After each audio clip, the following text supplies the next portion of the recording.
One. Welcome to the St. Augustine Chronicles. Thanks for tuning in today. Today I have as my guest St. Augustine resident Angie Ullmann. Angie's had a really interesting life, and I thought that she could be a great example for our badass women. So, following Patty Wagstaff, who's, giving you big shoes to fill. Oh, yeah. Um, I'll tell you just a little bit about Angie, and then we'll let her tell her story because she's done several things that I think are really interesting. So she is what's classified as an able-bodied seaman for NOAA, which is the National Oceanic and Atmospheric Administration, a governmental agency for the U.S. And she's an artist, a sailor, and an all-around badass. So you did not grow up in St. Augustine, right?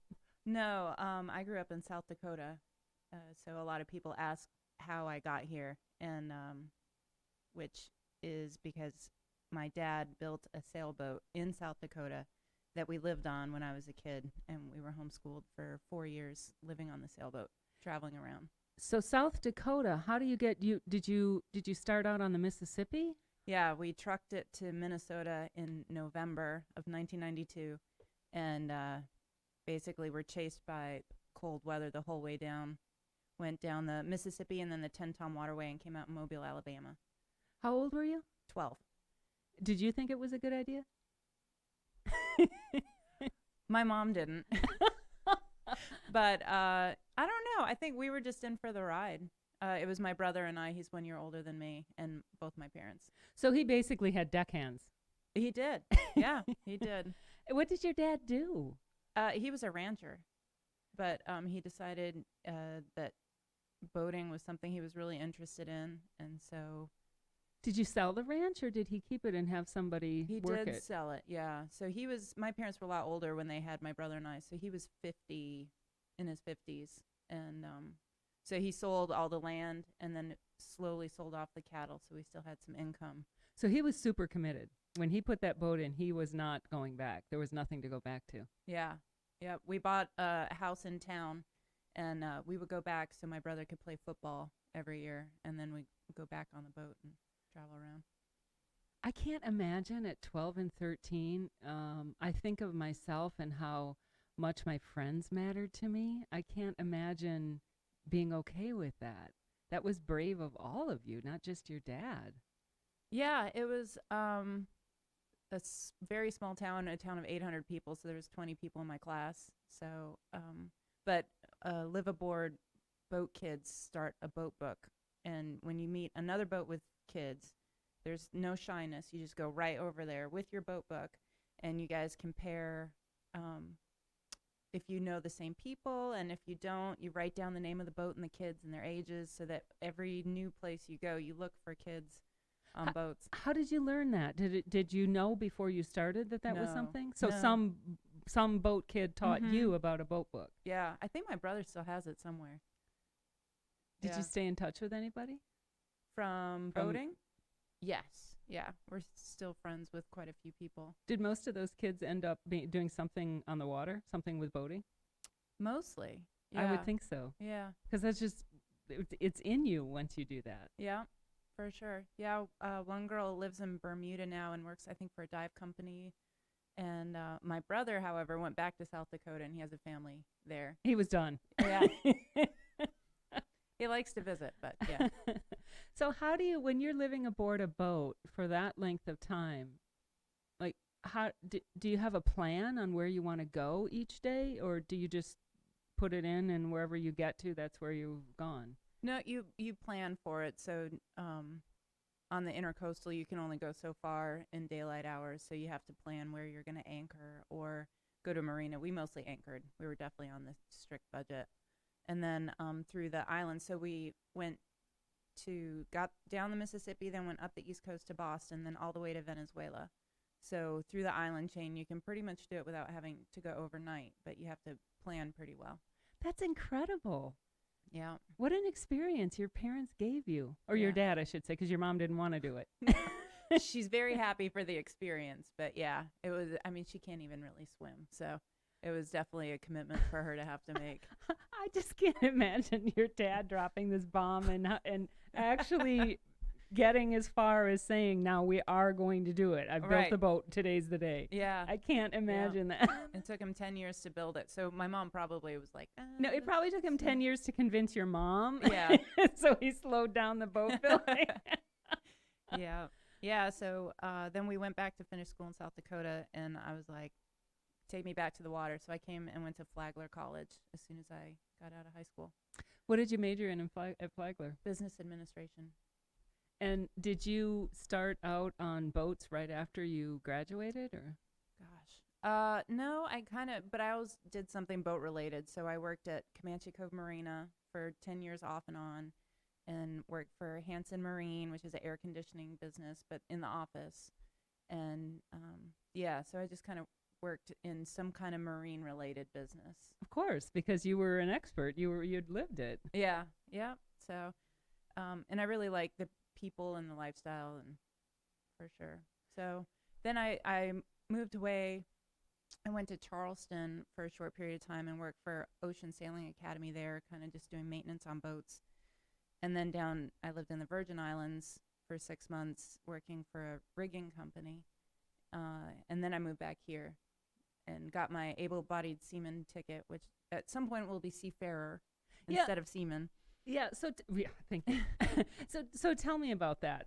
When I told my husband that I was interviewing you, and he said, well, you know, what's her story? And I said, well, she's an able-bodied seaman. And he looked at me and said, okay, what does that mean? Is that an official thing? And I said, I think it is, actually, right? Yes. It's an official designation that you earn. Yeah, so it's a ticket you can get, so you can be a boat captain, which I also have my captain's license, and then you can upgrade that to bigger size boats.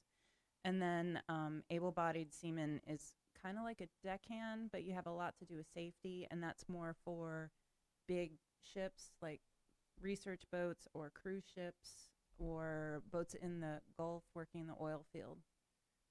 So I did a little bit of research, and it seems like what that title means is really that you are in charge of the functionality of the ship and the safety of the ship, if you do that. Yeah, so we do maintenance on the ship in general, and then maintenance on all the safety equipment, and make sure everything's going to work properly if needed.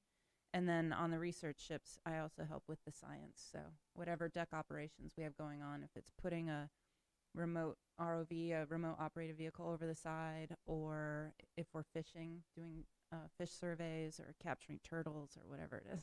So tell me about working for NOAA. How did you get started with them? That seems like it's a pretty primo job. How do you get that?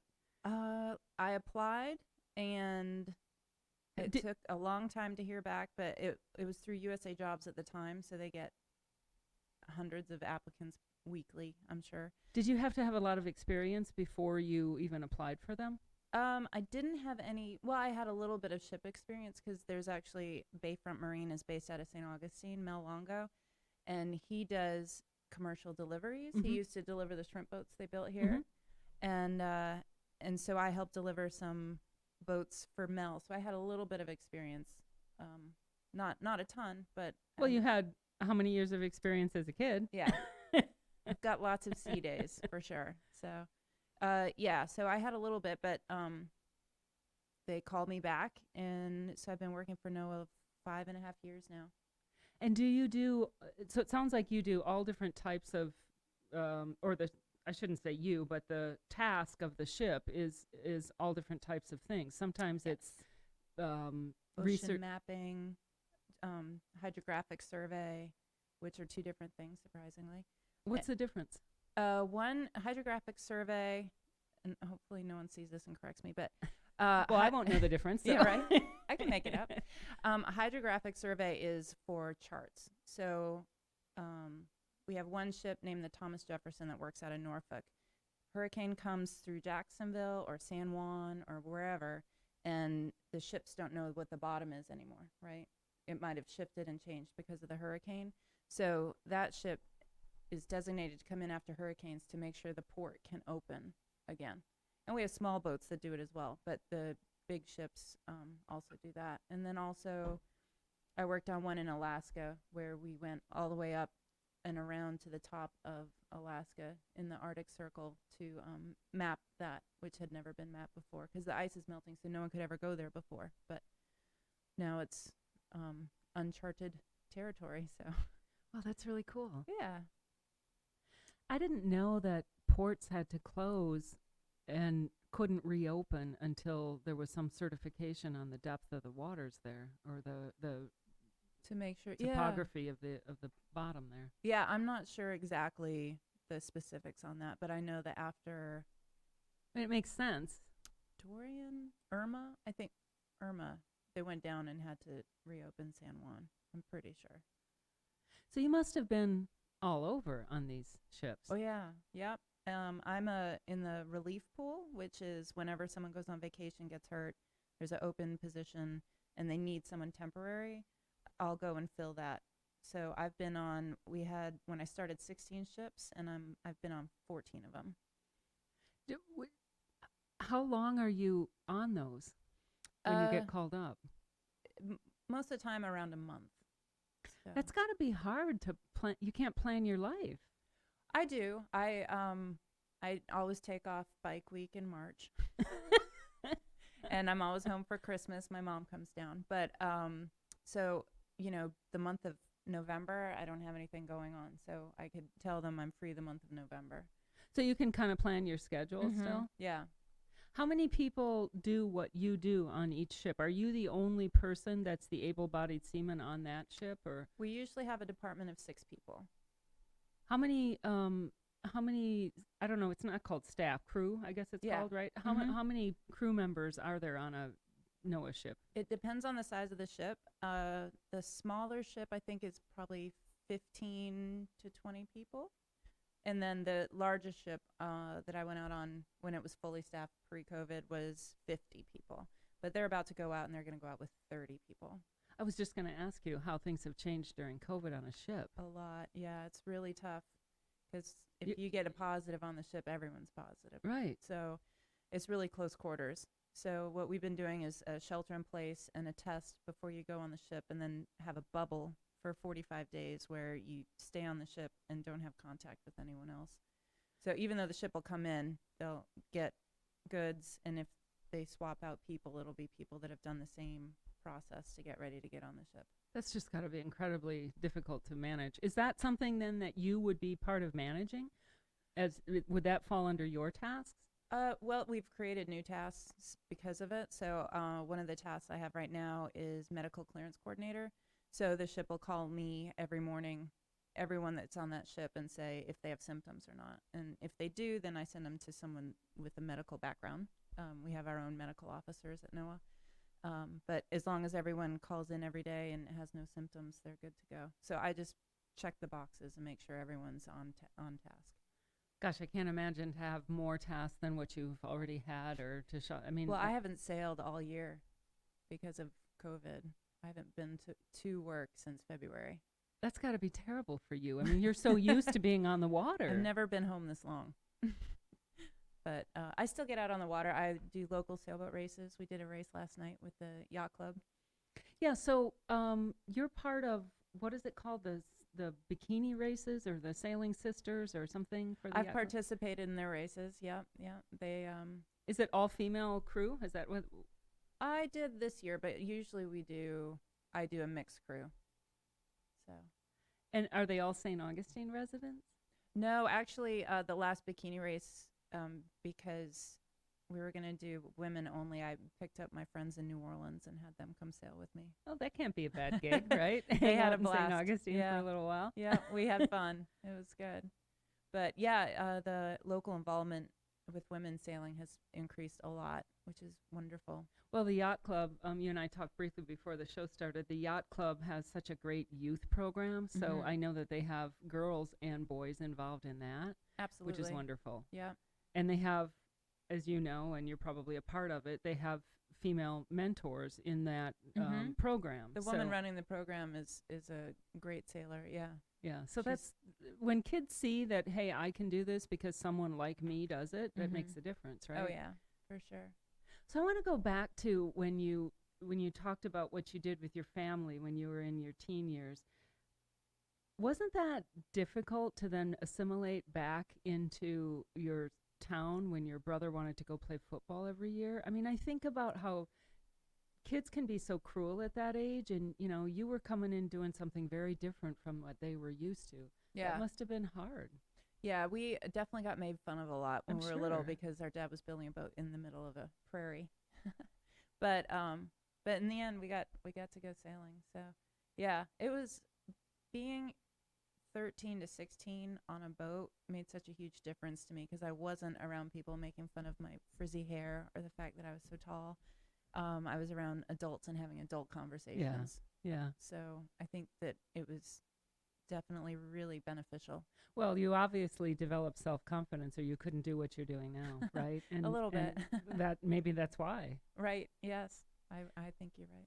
What was it like going to out I think it would be very different. I picture it being very different going through the inland waterways down the Mississippi, up the intracoastal versus out on the ocean heading to Venezuela. That's got to be a very, very different experience on the water. Yeah, for sure. When you can't see land. And your dad, did he have a lot of sailing experience when he said he was going to do this? I mean, he's in South Dakota. Yeah, he didn't have building experience or very much sailing experience. We used to charter boats. If we would go somewhere and charter a boat for a week. So we had done it, but not extensively like that. But it wasn't. You never had any major oh shit. I don't remember. They hit it well, must not maybe. have been too traumatic. Did your parents stay married? Yes. I'm curious. Your mom hung in there. Mm-hmm. Yep. They did. They moved to Maryland and had the boat just right down the street from where they live, so you could go tinker on it. And she took up the community with both hands, so she's still there.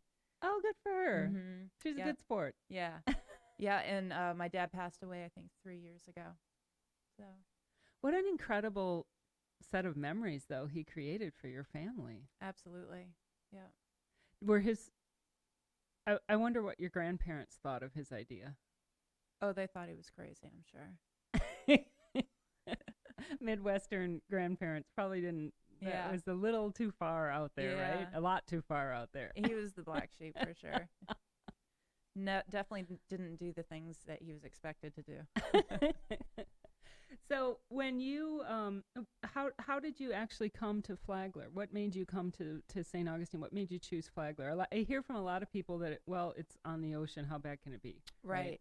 My dad, when you send in your test scores, you can send them to different colleges. My dad says, you remember Flagler College, right? And I didn't because my brother and he went and toured the college while Mom and I just went shopping. So on St. George Street, right? When you were in port one time? Yeah. And so I didn't remember it, but I just checked the box because he did. And then they sent a brochure with palm trees and oceans, and I was like, mm-hmm. Yeah, I find that from most people who came from elsewhere to Flagler. They said, well, come on. I mean, why wouldn't I come here? Yeah. I think I applied to a couple of South Dakota universities maybe and here. So when you're on the NOAA ships, you're not part of for instance, the scientific crew, obviously, but you must almost assimilate into their crew and still help with their tasks. I try to you can breeze through it without learning anything, but I try to apply myself and ask questions and sit down at mealtime with the scientists and ask them what they're doing and why they're here. And I've learned a lot through that, which is really great. Yeah. Do you check like fish populations or something like that as well? Yep. Mm-hmm. Yeah, we have, I think, 6 fishing boats. Yeah. And then does NOAA send ships out into hurricanes, or is that just the planes? You don't go near hurricanes to check anything, right? They do all that from the air? Right, yeah. We did go storm chasing on a ship once, but were you supposed to? Oh, yeah. You were? Yeah. I thought maybe a captain just said, "Hey, let's have some fun." No, it's the let's see. It was a few years ago. It was right when I started with NOAA, but it was the biggest ship, which is over 200 feet, and we had about 50 people on board and over 100 scientific things collecting data, and it was to see why the Pineapple Express, the river in the sky that goes over California, has stopped. So like 200 miles offshore, it kind of stops now, whereas it used to continue on. And so the droughts have started about 10 years ago, or 15 years ago now. And so we were collecting all sorts of data and sending balloons up in the sky, and or airplanes were flying over and dropping things to check out different things in the air column to check the aerosols. So they're still probably picking apart that data. Yeah. But yeah, it was pretty rough out there, probably 12, 15-foot seas, and we're just sitting in station, not moving. Do you ever get scared? I don't think on the little boat deliveries I've gotten a little sleep next to the life raft, but on the big ships, I've gotten seasick, but I'm not scared. So you must just really trust your captains as well. Yeah, we do. The ships are run by NOAA Corps mostly, which is another branch of the military that's a little less known. I think there's only 200 or 300 NOAA Corps officers. Are they part of the Coast Guard? No, they're their own entity, but they I do didn't know that. training with the Coast Guard. But yeah, they're unarmed, dressed military. Oh, I never knew that. I Mhm. didn't even know that existed. Yeah, it's small. I wish I knew, because they have a great program if you're into ships and science. To after college, I think you go to college, you apply to get in the NOAA Corps. They only take on maybe 10 or 15 twice a year, and you go through a quick basic training with the Coast Guard, and then you spend 2 years on a ship and then 3 years at sea, and retire at 45. They pay for a master's degree. Like This would have been the perfect GI for Bill. Yeah. I still got on there though without it. Do you, when you get the call to go take a job, do you know what the ship is doing when you accept that? Like, do you know, Yes. you do? To some extent, yeah. I know if I'm, yeah, for the most part, and I can look it up on the fleet allocation plan, what scientists are going, and look up the name of the project and kind of Google it. Yeah. What are some things that you've learned being out on those ships through the research that they do?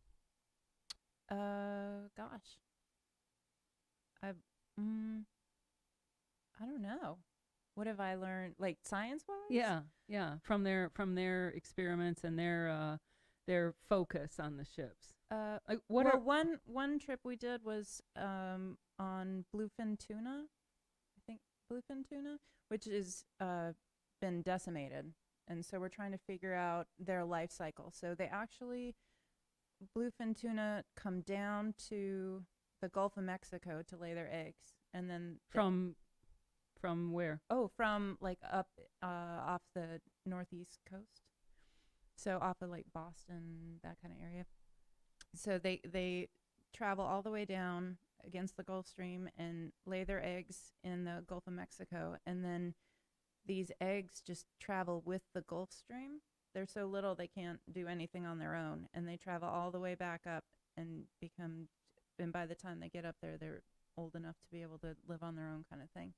That's amazing that fish do that. Yeah, so we put this net over, this very fine mesh net, and bring it in, and these scientists are so into what they do, and they collect it, and so we find bluefin tuna that you can only see under a microscope. And once we find them, then we try and travel with that pocket in the ocean. They're always checking the salinity and the temperature of the water to see. So we try and travel with them and collect a few, and then put in trackers into the water that float. Yeah, because you can't hopefully tag their float ear with or it. something. Yeah, right. No, so we put trackers that float in the water, and we follow the trackers to see where they go. Do you know if they've discovered why the population has been so decimated? We overfished it. Yeah. I mean, that seems like duh. It pretty much Yeah. seems to be happened. That's what happened with the shrimping, and that just seems to be what's happening. Yeah. Yeah. You must experience all different types of weather as well. Yes. Storms and cold and ice and My supervisor knows I don't like cold weather, so for the most part, I get southern assignments. they'll send me to Hawaii and the Gulf of Mexico, except California. except the Alaska gig. That was in July. So what's it like in Alaska in July? I've never been there. Is it 70s or It's 60s? I never saw the sunset for 2 or 3 weeks. Oh, that's right. It was daylight the whole time I was up. Yeah. I think I wore a t-shirt once, but everyone else was wearing shorts and t-shirts. But yeah, it was fun. I had a blast. It was, yeah. So you must is it a different NOAA crew every time, or so you meet all different types of people who are doing their scientific experiments. You're not. And people rotate through the ship, so they might be permanent on a ship and then change ships, or else they might be relief like I am. So at this point, if I go to a ship, I'm going to know probably 3 or 4 people. And then the scientists normally, except for COVID, do their experiments every single year at the same time. So they're tracking the same fish at the same time in the same place, kind of thing. So sometimes you're on ships that have where you've done this same thing with this same crew, and you're just repeating that. Yep. So, there's some of these shows on reality TV about what goes on below deck. Does any of that happen on your ships? Not really. You run a tighter ship. Yeah, I haven't seen it, but because I've seen just bits and pieces of those once in a while, and I always think, like, who the heck would let this stuff happen? Yeah. Yeah, we parties and there's no alcohol on board, and yeah, people behave themselves pretty well. I wonder if that's just for TV. Probably a little bit. I mean, they got to hype it up a little. Yeah. But so when I'm not on ships normally, except for this year, when I come home, I don't have to work. So I take up different hobbies and stuff. So yeah. So you're an artist as well, right? Yes. Kind of. I have a wood shop that I share just down the street at where the Crave food truck was, where Elevate is. Mm-hmm. Yeah. So I work on little projects and build little furniture. I have some furniture at Art Box, which is just up the street. Yep. Build and paint little tables and that kind of, and it's all kind of marine looking. Well, I imagine when your father took you out on the boat that he built, there was a lot of tasks where you had to do repairs, and it was a wooden boat, right? No, it wasn't a wooden boat. It was fiberglass, yeah. Oh. Yeah. But you had to just learn how to work with tools and build things. You'd have to. Sure. Yeah. Yeah.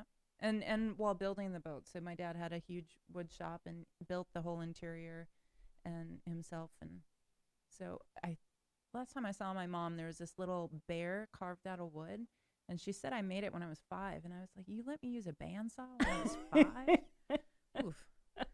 Well, I'm sure I was well supervised. Yeah, maybe your mom didn't let you. Maybe your Yeah, dad. maybe. Once again, Dad seemed like Maybe he didn't. Dad was helping me with it. He didn't tell Mom about that. So, do you think you're going to stay in St. Augustine? It seems like you've made it your home, right? You like it here? I do love it here. Yeah. What do you love about it? I love how small it is, and I know a lot of people, and I have a lot of great friends, and it's so close to the water. I live right by the conch house. I love going out on boats, and I have a little boat over there. Take it out. Do you get worried during hurricanes? Oh, yeah. Do you? I try to be home during hurricanes, but during Irma, I wasn't here, and I was very stressed out sitting in Norfolk where it was just beautiful out the whole time, and my friends are, sending me pictures and texts, and it was a little nerve-wracking. Not that there was much I could do here, but it's just tough not being here. What do you're a captain as well. Mm-hmm. Do you just do that for fun, or Yeah. I just do it to have it. So, yeah. I've got the experience, and when someone says you can call me Captain Bill, I can say, well, you can call me Captain Angie.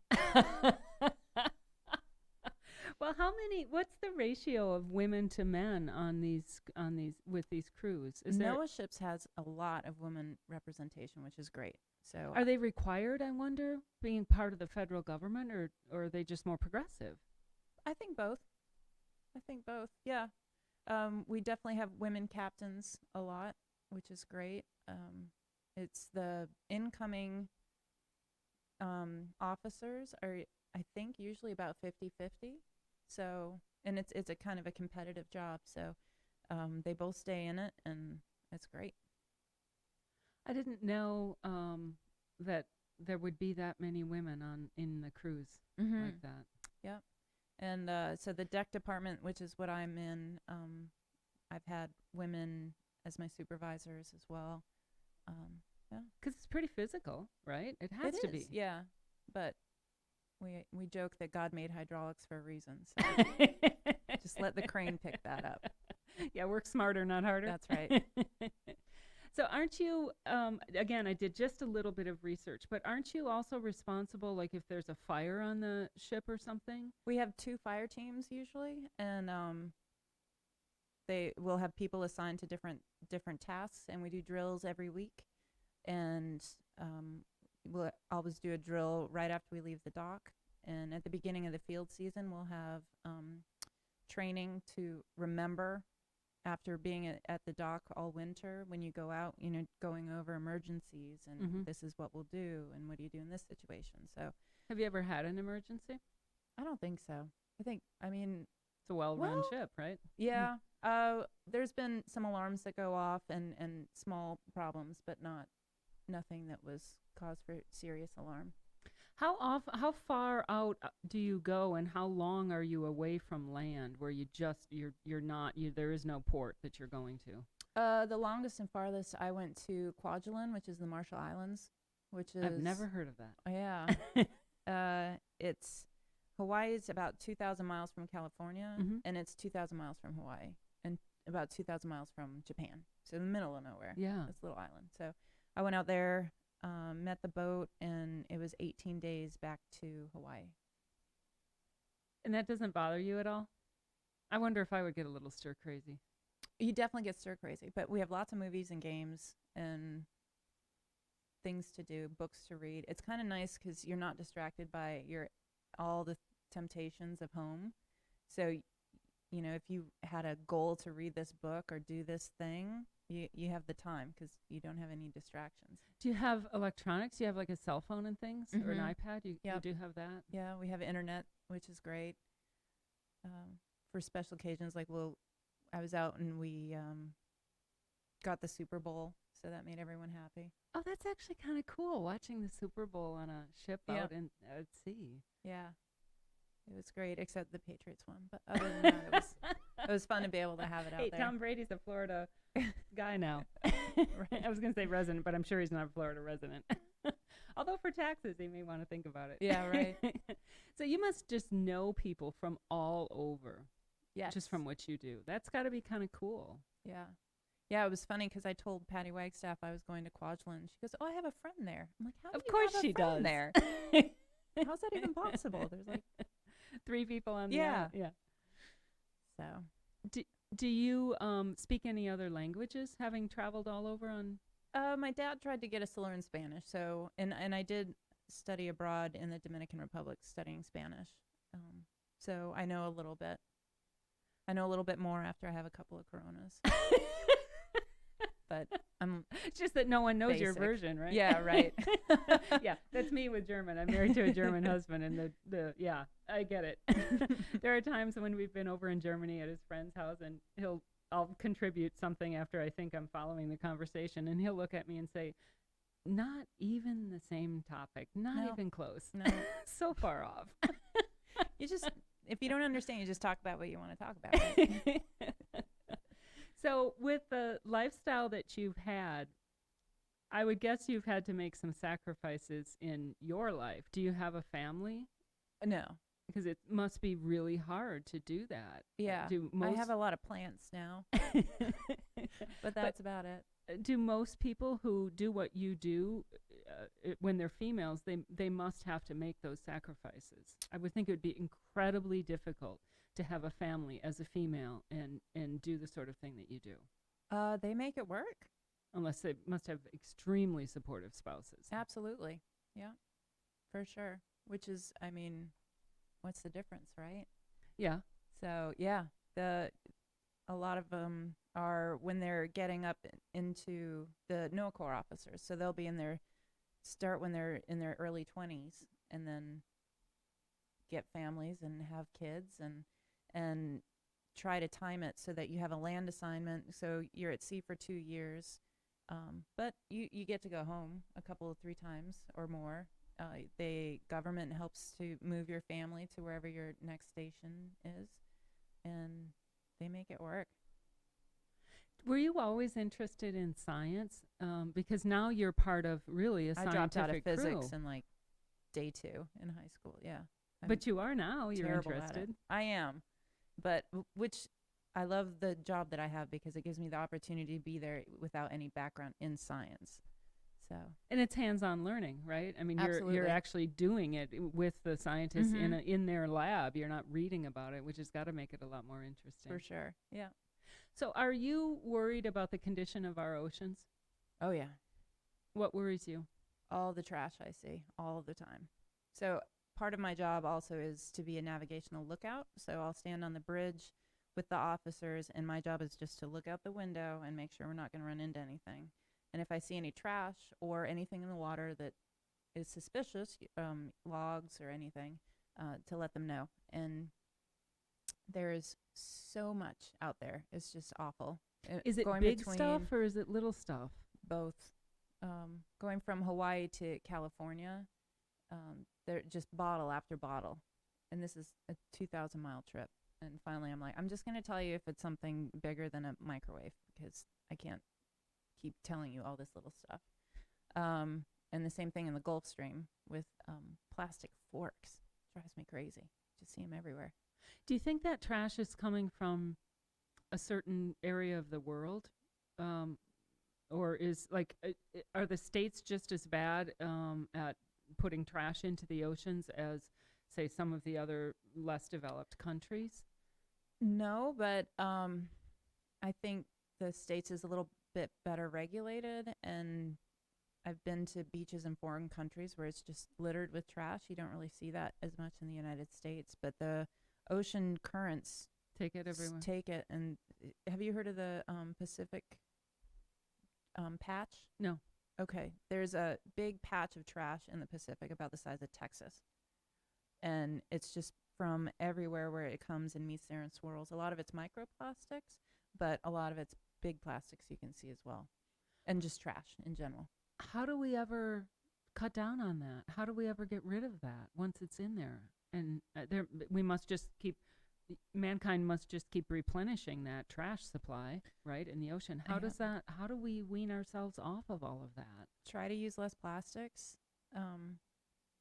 Try to, and they are trying to design things to pull the trash out, but it's just incredible how much is there.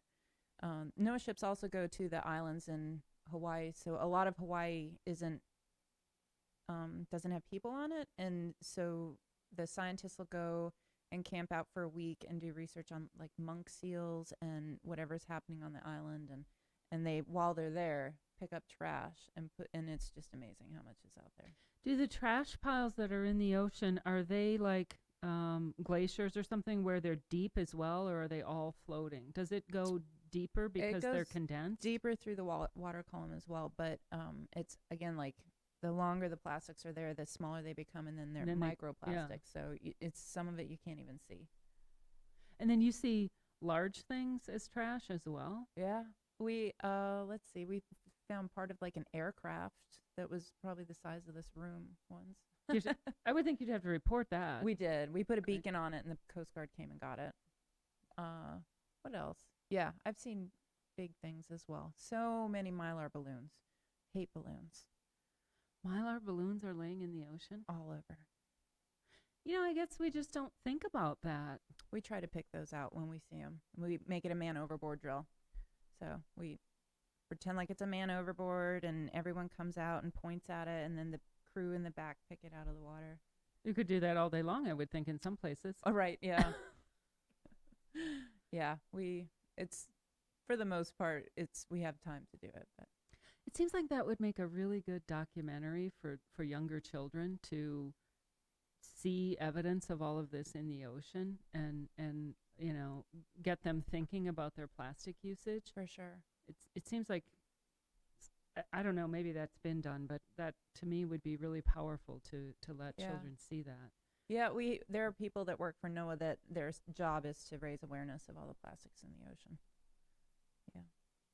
And so, do they study? They must go out and also study then the effects of those plastic on the marine life in the ocean. What are they seeing? Do you know? I haven't been on those cruises. Yeah, the one in Hawaii. I almost went, but I didn't get to go. So did you ever imagine your life like this when you were growing up in South Dakota? Did you ever imagine I that thought you'd I'd be marry a farmer and have like 8 kids or something. But I'm glad I didn't. Yeah. Yeah, for sure. What a great life you've had. Thank you. It's been fun. Well, you're a perfect example of why I wanted to do this show, because I wanted people to just get to know the interesting people that are in St. Augustine. And you know, I own a real estate brokerage, and people often ask me, what's it like to live in St. Augustine? And I always tell them, you know, you're going to sit down at a bar and have a drink, and you're going to turn to your right, and you're going to strike up a conversation with someone, and you just never know where they've come from, what their life is like, what their story is. It's so true. But people in St. Augustine who live here, they typically choose to live here. They don't have to live here. They weren't forced to live here for a job. They made the choice to live here. They want to be here. But I always tell them, it's just, you'll meet such interesting people. Yeah. And that's why I did this show. You're a perfect example of that, just the interesting life that you've led. I think people often also don't realize when you're living it, you don't think it's anything special. But I can tell you from the outside, what an incredible life story you've had. Thank you. Good for you. Yeah.